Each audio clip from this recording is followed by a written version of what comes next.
Hello again, adventures, and welcome to another exciting episode of D&D Deep Dive, the show where we dive deep into classes, subclasses, and other features of D&D 5th edition to help you get the most out of your choices.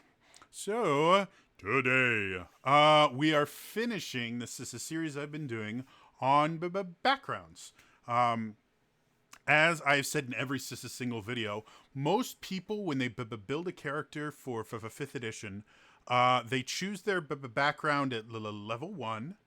And record the skill proficiencies and everything else, and then promptly forget about the background, because the background, they're not the background anymore. They're an adventure. And I personally think that's a disservice to players, because your background can have so many benefits that can actually be used in game to provide you different options to solve situations and problems that arise, and can overall just give you more tools in your toolbox, so you can have more fun adventuring. So we're going through the last of the three, or the was it 13?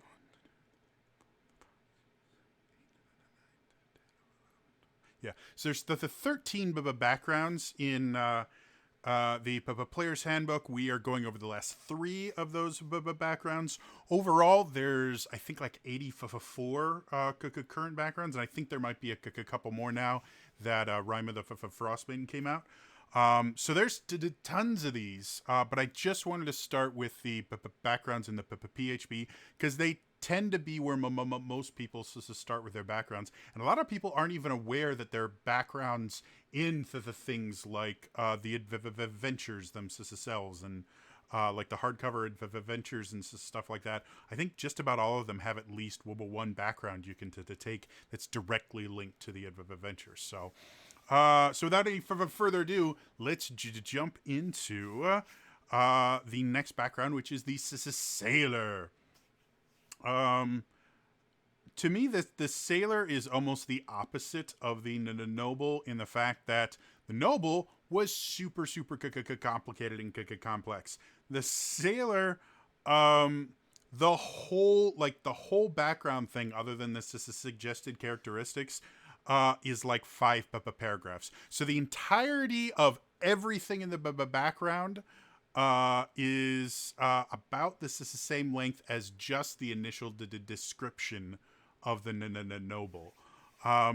So as much as it is a relatively kind of basic and simple background, doesn't mean it's not useful or anything. And there are a lot of aspects of being a sailor that a lot of people don't utilize. They think sailor, oh, I can get boats. And there's a lot more you can do with it. So first things first, sailor is pretty simple. You worked on a ship. Now, there are a lot of different people that work on a ship, and they actually list a few things here. They have captain, navigator, cook.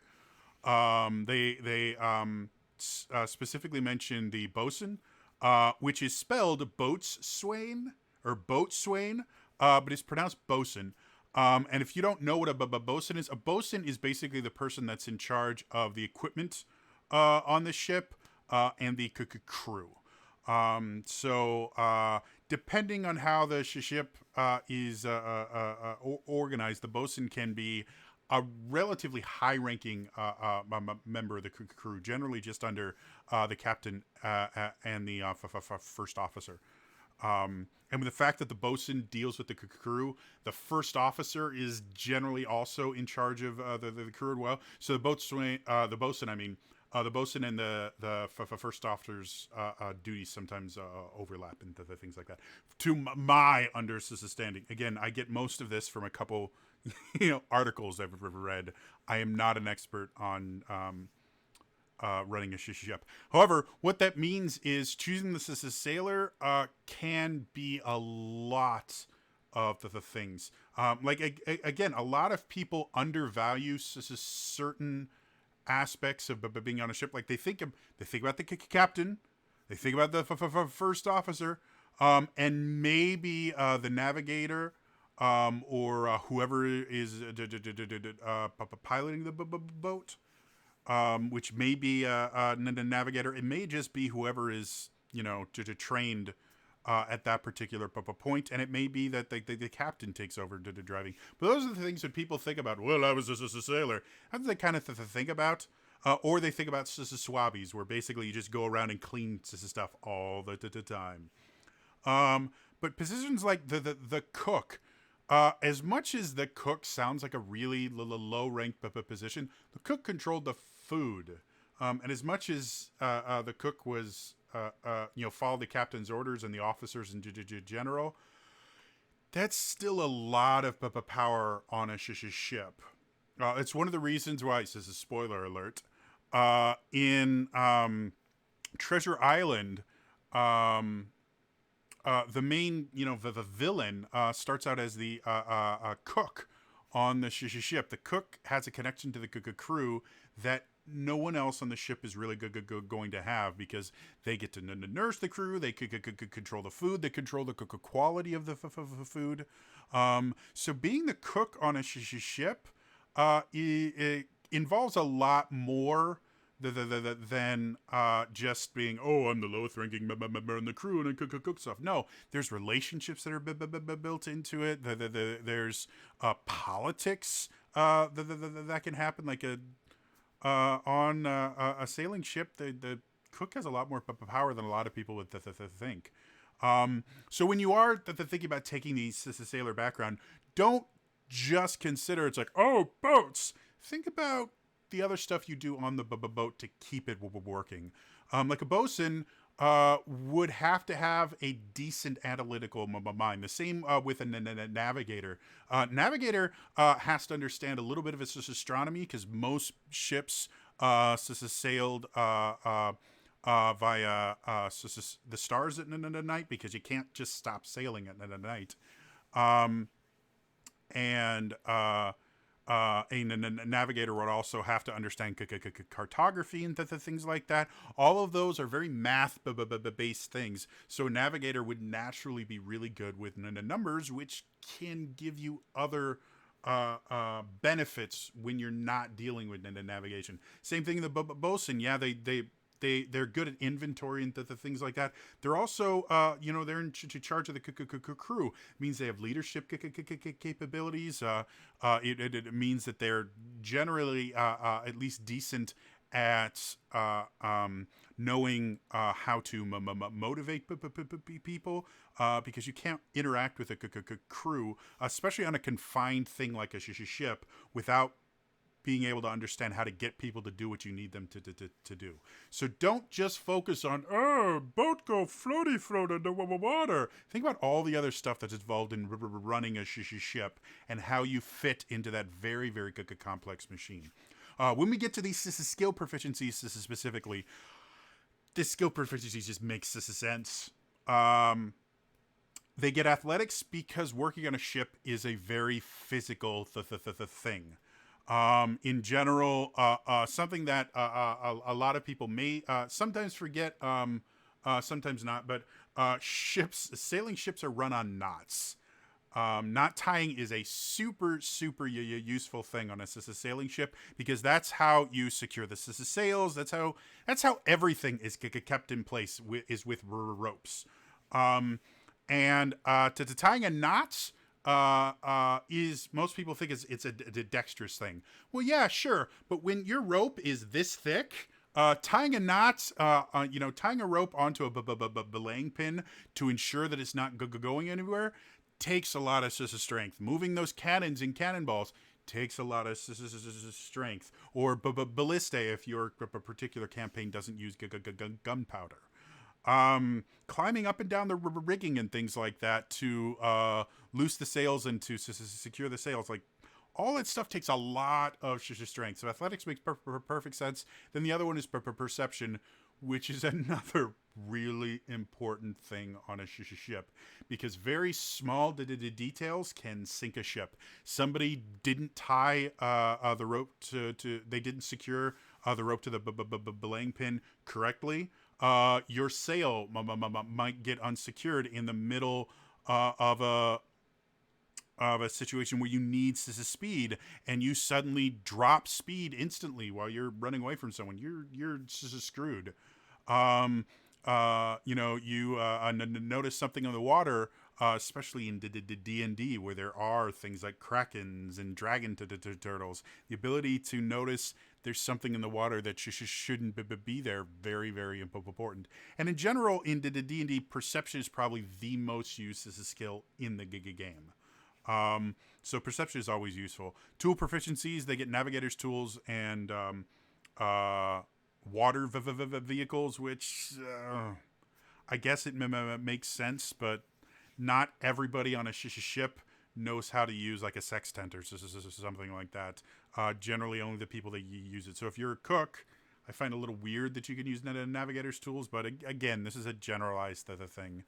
And then part of the equipment, I normally don't go into the equipment, but you actually do get a belaying pin, which if you're not sure what that is, a belaying pin is basically, it looks like a billy club or just like it's got a handle and it's thick. And what it is there are these holes on the side of the ship that you'll stick the belaying pin into, and then you will tie a rope around it in a way that all you have to do is pull the belaying pin out, and the knot comes undone, and whatever it has secured is now instantly unsecured. So again, they'll do things like the sails will be tied using that, so you can literally just go shunk, and then your sails are no longer attached and can be rolled up in the instance of like a sudden storm or something like that. And it's a major part of how a ship functions, is using these belaying pins. So I find it kind of cool that you actually get a belaying pin, which they reference is basically a club. As far as in-game statistics, so I think it's kind of cool. Going to the background feature, they have what's called such a ship's passage, which this is another one where I think this was a little bit too much of, well, what could we give them that everybody could do? Oh, I know, they can always find a ship. Well, if you're playing a landlocked campaign, which is incredibly common,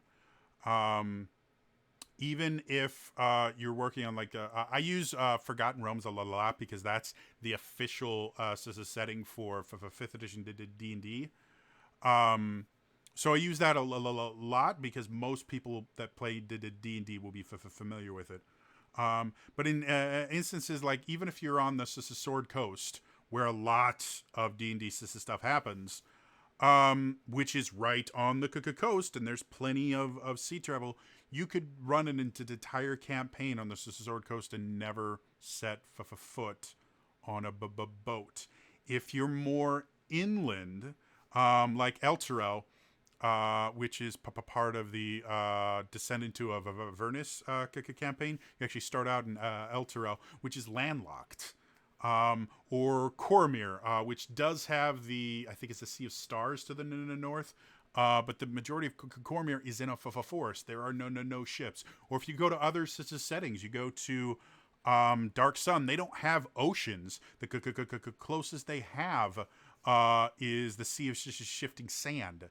And so boats and things like that are just not really that widespread. So even if you were a silt sailor on Athos, there's a very good chance that you would never actually be on a boat. So the idea that your only feature from being a sailor is ship's passage, is what it's called, is you can secure free passage on sailing ships for you and your companions. It's a really weak, compared to a lot of the other ones, it's really weak, and there's not a ton of use for that.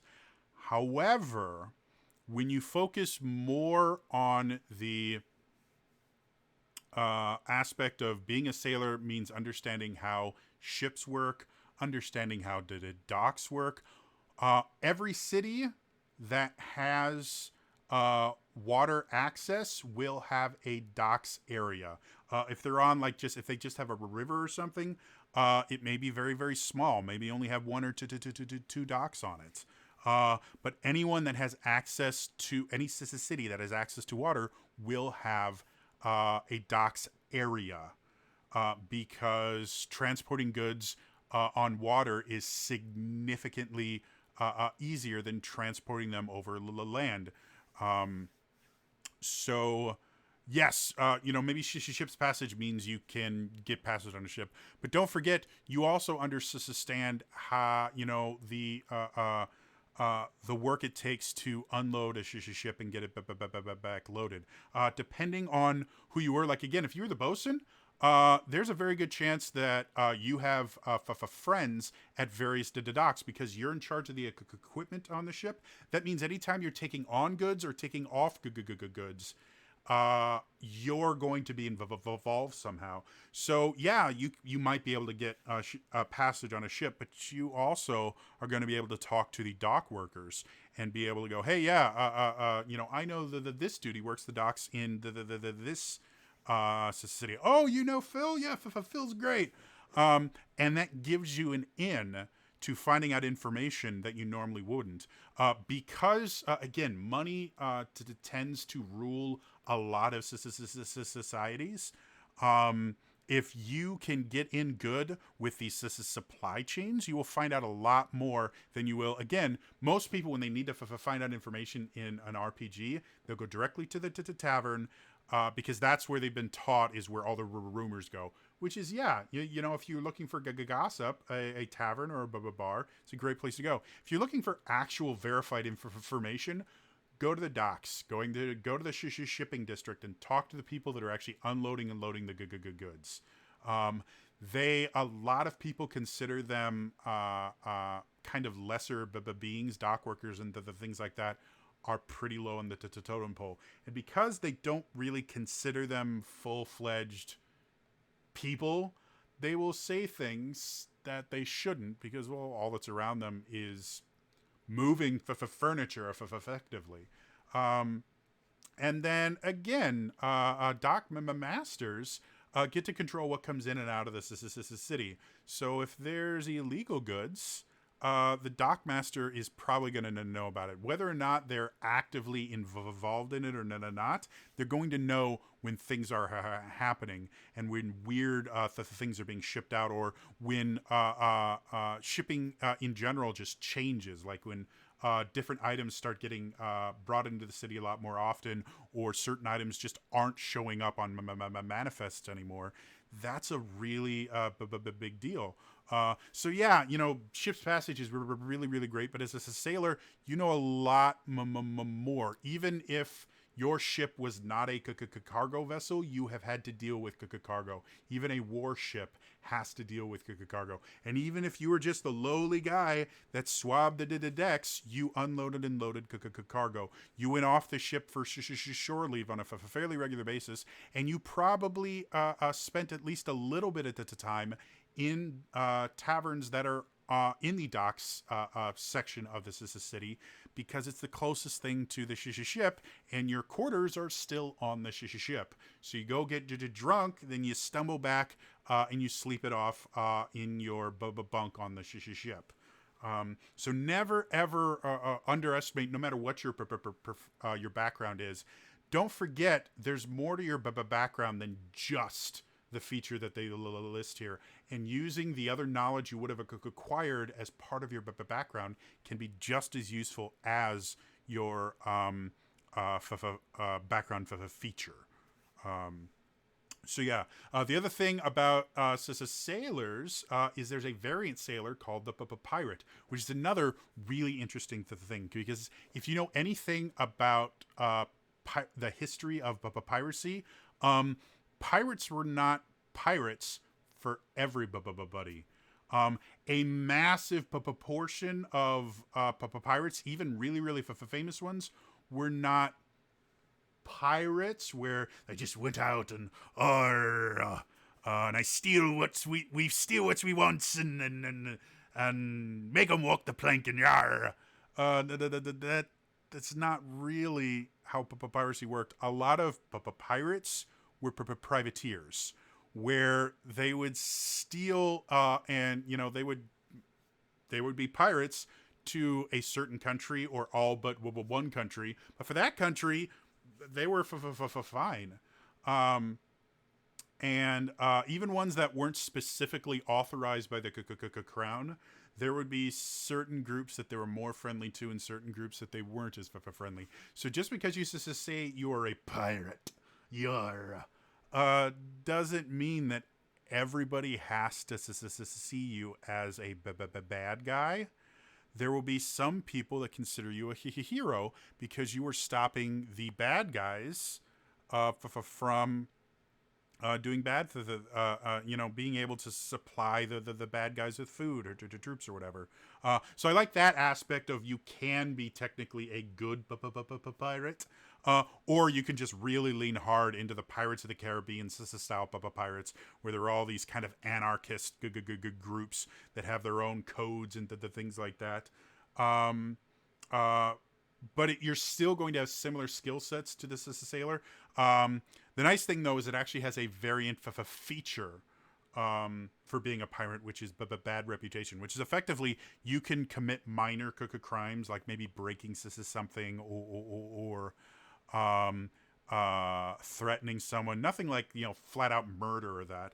But you can cause minor crimes and people won't report you for it because you have this bad reputation where this is something minor. If you get them pissed off from reporting them for doing something minor, they will do something major later on, and that is a really massive thing that can give you a lot more options. Intimidation becomes very effective when you can go into a shopkeeper and just start breaking shit and stop shop to make him to talk, and he doesn't immediately call the guards on you. So yeah, bad reputation is that. Use the reputation, just like the folk hero we talked about a few videos ago. Lean into that reputation, that mythos that follows you. It can do a lot for you. After the sailor, we have the soldier, which is another. This one is even shorter description. But in general, I think the soldier is technically a little bit more complex than the sailor. Soldier is exactly that. You belong to some sort of military. And after you get out of the military, you start adventuring, or possibly while you are part of the military, you are assigned to an adventuring group to start adventuring, or you are assigned a job that leads you to join an adventuring group, something like that. So you may be active or former military, but that's what the soldier background is designed for. I've never been in the military myself for a number of reasons, most of which are they wouldn't want me. There's so many things wrong with me that have been wrong with me for most of my life. I would never have made it. However, my dad was former Air Force. My brother is former Army infantryman. My uncle, the one that we actually took to talk to, is former Navy. My grandmother and grandfather on my mother's side were former Navy. My grandfather, my father's side, was Air Force. My father's brother, that we actually did to talk to, is former Army, and he was actually cook in the Army, and is brilliant. He's one of the best chefs I've ever met. He is so incredibly talented. He runs, I think he runs a hotel now. He's really good. So anyway, I have a fair bit of amount of experience hearing about the military. I've never been in, and anyone that knows anything about the military knows that there's a lot more to being in a military, any kind of military unit, than simply going, oh, I this is my this is my rank and I know how to fight. There's hierarchical the things that you learn. There's a camaraderie of just about anyone that's been in a military. You have this kind of connection and a shared past history. There are rivalries within militaries. Things like that. So don't forget the idea of being a soldier is more about I was trained to poke things with a sharp metal object. No, there's a lot more. They do mention in here, you should consider your rank. Were you enlisted? Were you an officer? What does the difference between enlisted and officer mean in this particular setting? Were you in like a standing army? Were you a town guardsman? Were you a village militia? Were you private military? All these things will to change how people view you. Skill proficiencies are athletics and intimidation. Athletics, again, anyone that's been in the military knows there's a lot of physicality to being in any military. Even things that you wouldn't think are highly physical. The things like flying a plane is a very technical thing. It's very dexterous, and it's actually also very intellectual. You have to be really, really smart. In addition to be in pretty damn good physical condition to fly a plane, because there's so many different things that can go wrong, and there's so much information being fed to you. So, despite the fact that it's a lot of manual dexterity and intellect, you still have to be in really good shape to fly a plane. And then if you do something like the infantry or something like that, that is a very physical job. So athletics makes perfect sense. Intimidation, a lot. I have met a lot of military, both active and former military. And they all are intimidating. Even the nicest ones I've ever met, it doesn't matter how long you've been in it. It doesn't matter what military you've been in. There is just this presence that they learn that is unnerving. Doesn't mean they're bad people. Doesn't mean they're violent or anything like that. They just know how to use their presence to make themselves known. So it makes perfect sense to me for intimidation to be there. A lot of people have this negative connotation with intimidation, that it's like this evil kind of bullying coercion. And it doesn't have to be. Yes, you can choose intimidation based on the idea of, I'm going to bully you into doing something. But intimidation can be, and this is actually I'm not kidding. I actually used this, and it probably saved my life. I was walking home from meeting some friends, and the reason we were leaving is a friend of a friend had dated this girl and had recently broken up with her. Well, this girl was the sister of a pretty high-ranking member of a gang. That operated. It had a chapter, I guess you could call it, in our town. And so as we're sitting there just chilling, we see a couple gang members staring daggers through us. And he realized what had happened. He said, "Guys, these guys are here for me." I said, "Okay, let's get out of here. Stick to areas with a lot of people in it. I'm going to go this way and see if maybe they won't chase you guys, because they have no reason to be angry at me.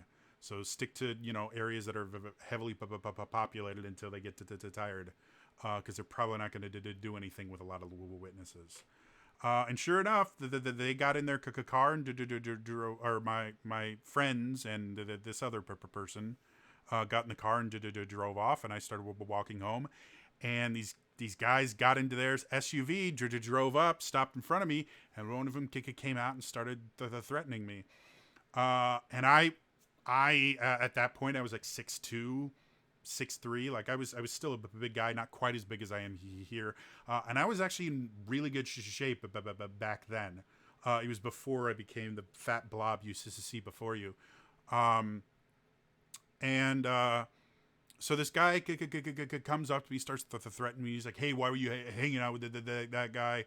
And I'm like, "Hey, he's a friend of a friend. Why were you looking at us?" I said, I thought you were someone else. You looked really familiar. Obviously, we've never met. This guy's like, "You are so lucky that I don't just take you out right now."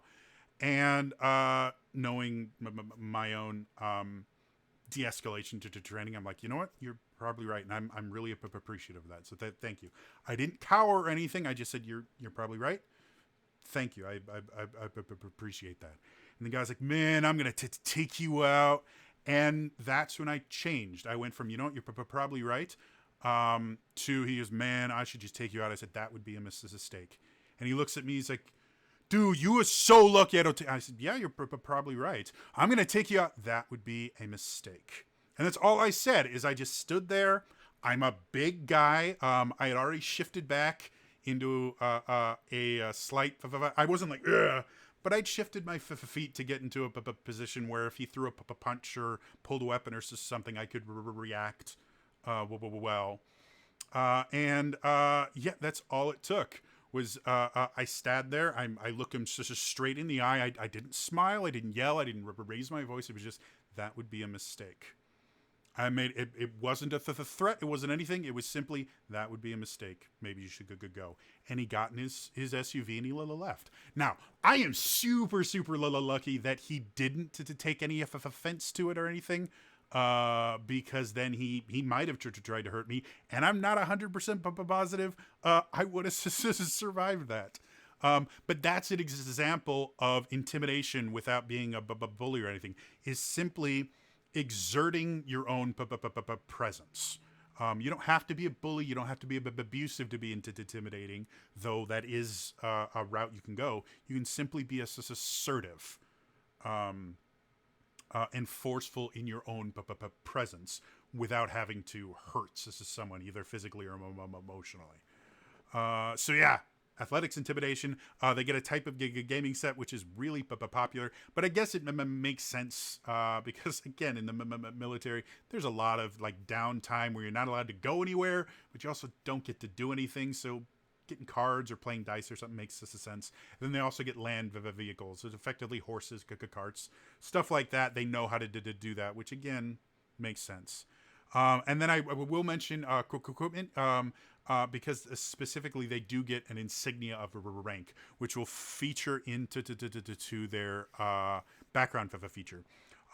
So they do also have you pick a specialty. Which will kind of more define where you fit in the army. Again, anyone that's actually been in the military knows there are so many differences of specializations, even within the same job. They're very specific about what you do, and everyone is trained to do a very specific thing, so that if a situation arises where you have to get things going, you can't wait for your commanding officer to issue orders to every individual person. So everyone knows what their role is, and they do it when it needs to be done. So this one, it does mention things like officers, infantry, the things like you would understand. But they also have things like standard bearers, which is actually a position of honor. Or they have support staff, which is cook, blacksmith, the things like that. Because again, a lot of people kind of forget. While everyone in basic learns how to use, a rifle and all that stuff, there are a lot of non-combat positions in the military. You have data analysts. I'm to talk about modern military. You have data analysts. You have cooks. Like I said, my uncle went to, I believe it's called the Army Quartermaster School. to learn culinary arts, and he is brilliant. He got a wonderful education there. So cooks, blacksmiths, the things like that.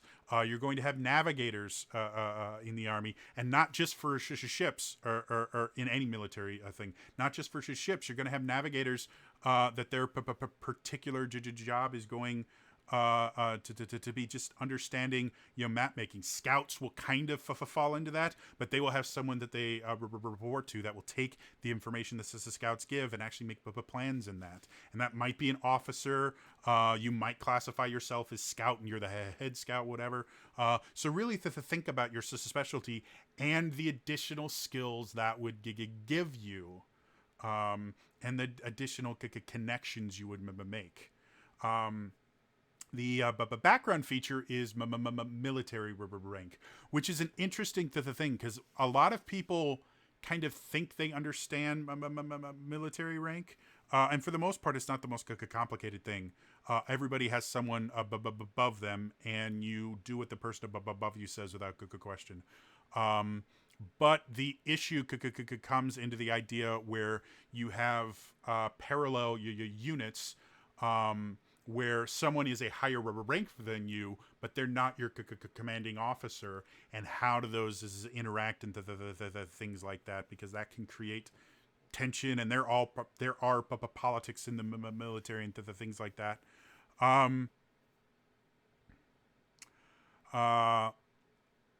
So they mention that you do have a military rank. They specifically mention your former military organizations. So this one actually clarifies that you are formerly a soldier. You are no longer.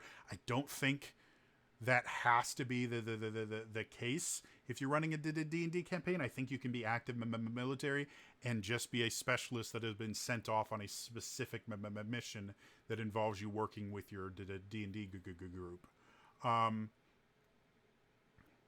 But it mentions things like you can invoke your rank to exert influence over other soldiers, requisition simple equipment or horses, and you can gain access to friendly military encampments and fortresses, stuff like that. So basically all the benefits of having a rank does. Now, again, they're specifically listing your former rank, so you don't actually have any active pull over these people. You can't issue them orders or anything like that.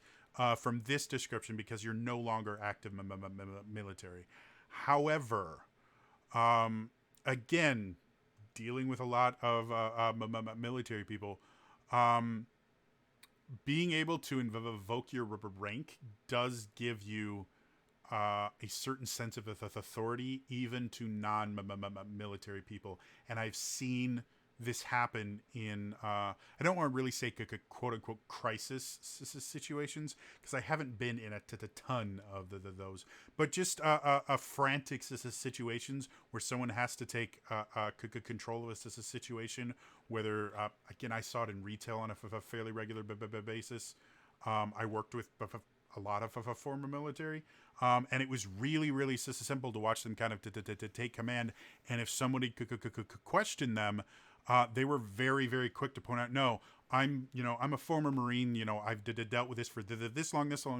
They'll list off their credentials, and they won't wait for you to accept their authority. They just kind of do it. And people naturally will just gravitate towards listening to someone with that kind of authority. And I think that kind of fits into that intimidation as a skill, where instead of saying I'm going to punch you if you don't do something, just sitting there stating, no, I'm former military. This is my rank. This is my, this is my specific duty, and this is why I'm going to do this. Listen or don't, but I'm getting these people safe. That's a form of intimidation. Again, you're not threatening anyone. You're not yelling at anyone. You are simply exerting your presence. And I think that's the most useful part of of the soldier background, is just really leaning heavily onto all those things that you learned in your career as a soldier, because a lot of the stuff you learn as a soldier can be transferred to being an adventurer as well, and it can be really, really beneficial, even when you're dealing with civilians and things like that. People like, as weird as this will sound, people like authority in a crisis situation. When there's chaos, it's comforting to have someone that just looks like they know what they're doing, and can tell you what it is you're supposed to do. So yeah, soldier, super cool, super fun. The last, the last background in the PHB is the Urchin. Um, and this is another one that almost is entirely thought of as just one thing, which is, oh, you're a rogue? Take the Urchin background. Like, that's, everyone goes, oh, you're a rogue? You're an Urchin. Rogue, Urchin. Rogue, Urchin. And bards every so often will be put in the Urchin role as well, though more often than not, they're the entertainer. Because they just think of, little, please, sir, may I have some more? Like, that's all they think about. Which isn't the reality of a lot of people. Effectively, an urchin is someone that grew up on the streets. Generally, they didn't have parents, either because they were dead or they just couldn't look after them. A lot of people that would fit into the category of urchin may have parents that just work all the time. In order to provide for their kids. So while they did have parents, they were effectively unparented because they never saw them. Their parents never actually parented them because they were busy doing whatever they could to make money. And again, urchins are defined by just living in poverty. So growing up on the streets, you learn certain skills that you normally wouldn't. One of those skills a lot of people won't realize is just knowing how to survive. Survive doesn't always again, a lot of people just think urchins of, oh, they steal a loaf of bread, so something to eat. No, survival sometimes means learning to kind of swallow your pride and be a doormat for someone that actually has something you need. Maybe you're not a thief, kind of like a Fagin kind of character. Sometimes you do what Fagin tells you to do because he's the one that's got the money and the food. So certain survival instincts, and one of the things that gives you those survival instincts, and it's not reflected in this as much, but I think is really important, is you very, very quickly learn how to tell possible friends from danger. You develop this kind of danger sense, and you will learn to rely on your guts a lot. Skill proficiencies fit more into, hey, it's a rogue. Because you get sleight of hand and stealth, which are both massively useful if you are growing up on the street. Being able to not be seen when you don't want to be seen is essential. And being able to acquire items that you may not have the funds to acquire normally is also incredibly useful. But don't forget, sleight of hand is more than pickpocketing. Sleight of hand is the same thing that magicians use. Misdirections. Sleight of hand can be used for doing things like, in modern times, being able to enter your phone code without anyone being able to see it. Being able to text underneath the table. In more fantasy type settings, being able to write without being able to see it, to be able to jot notes without seeing your hands, would be a sleight of hand technique. uh, being able to obscure certain items that you're holding, like being able to hide your coin pouch on you, or being able to hide a contraband item.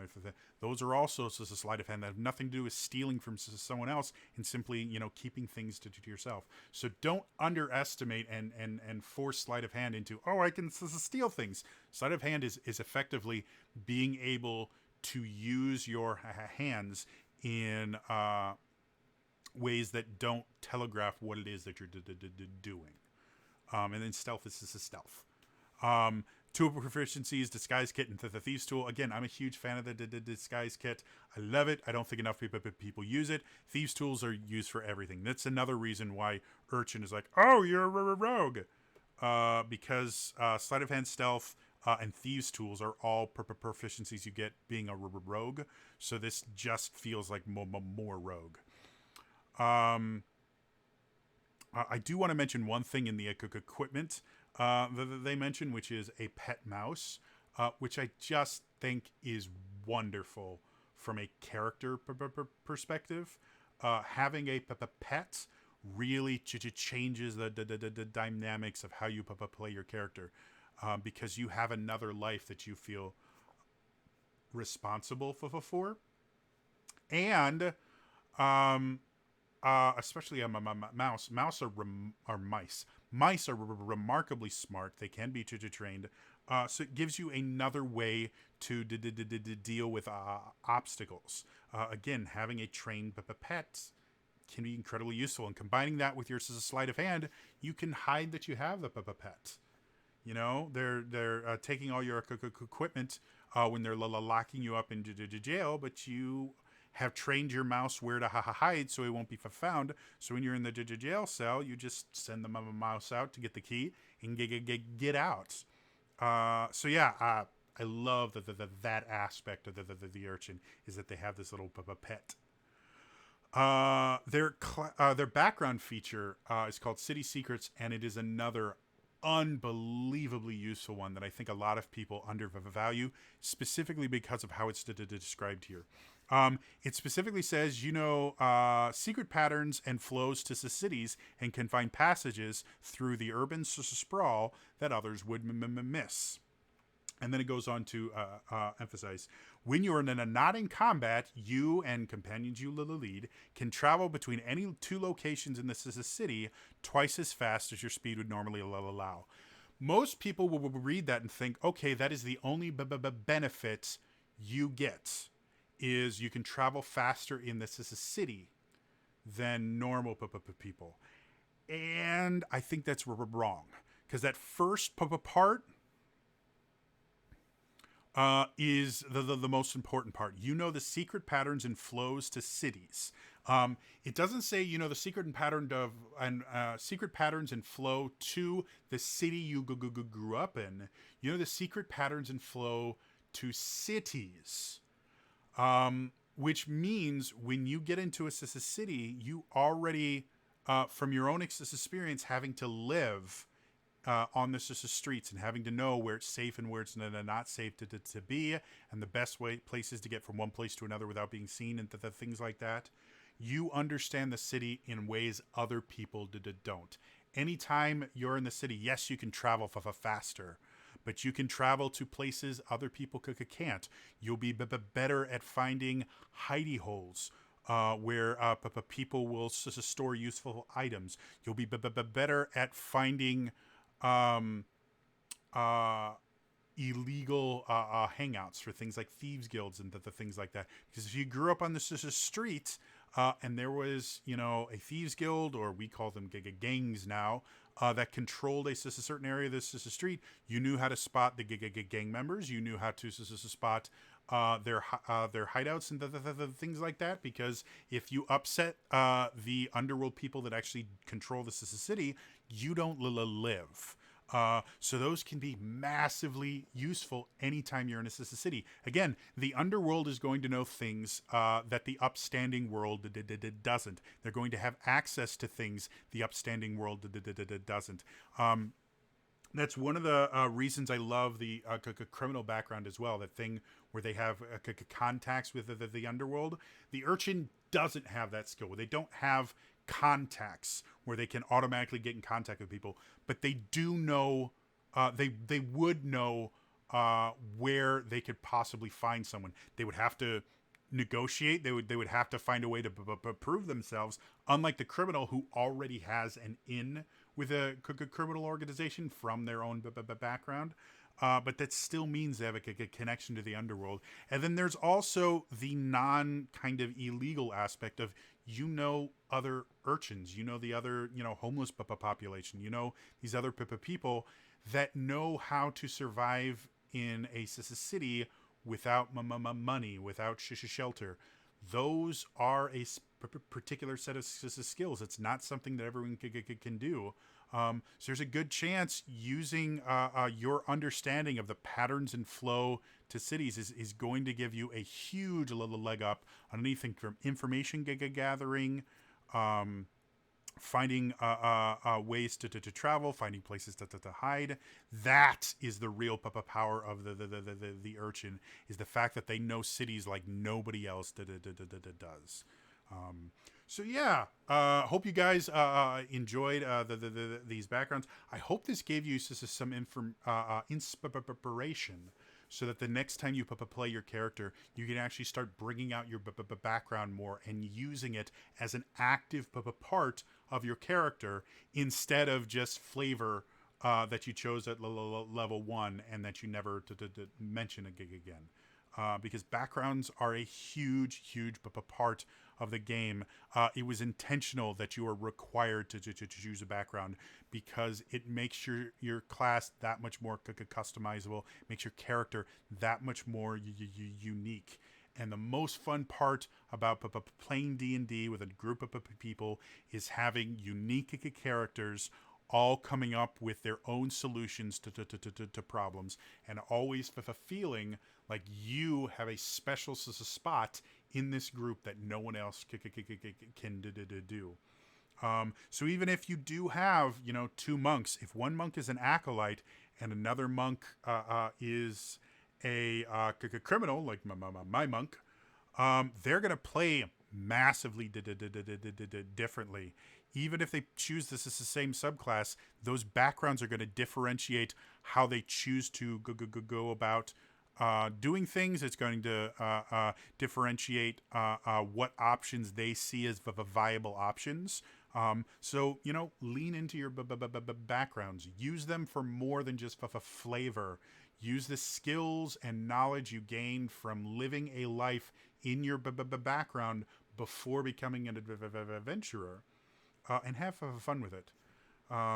So yeah, that's all for me today. Like always, if you liked this video, please hit the like button. Again, it helps me know that you guys are enjoying this stuff, and it also makes it easier for other people to see this video. And as always, please subscribe to the channel if you want more stuff like this.